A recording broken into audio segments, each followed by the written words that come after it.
Hello guys, welcome to student sparkle studio. இன்றைக்கி நம்ம என்ன பார்க்க போகிறோம்னா 2 கலர் பீட்ஸ் வச்சு பிரேஸ்லெட் மேக்கிங் வீடியோ தான் பார்க்க போகிறோம். அதுக்கு நான் யூஸ் பண்ண சாம் அழகான சில்வர் பட்டர்ஃப்ளை சாம் தான் யூஸ் பண்ணியிருக்கேன். இதுக்கு நான் sky blue colour and light pink colour beads தான் யூஸ் பண்ணியிருக்கேன்.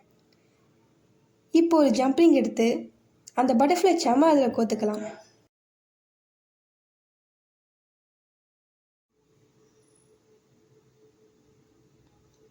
இப்போது எலாஸ்டிக் த்ரெட் எடுத்து ஒரு பீடை கோக்க ஆரம்பிச்சுக்கலாம்.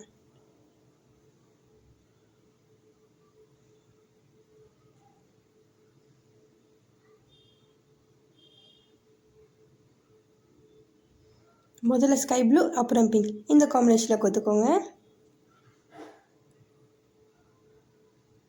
கடைசியாக இந்த பிரேஸ்லெட்டோட அவுட்புட் உங்களுக்கு பிடிச்சிருந்துச்சுன்னா மேலே தெரியுற என்னோடய இன்ஸ்டாகிராம் ஐடிக்கு டிஎம் பண்ணுங்கள். தேங்க்ஸ் ஃபார் வாட்சிங் காய்ஸ். பாய்.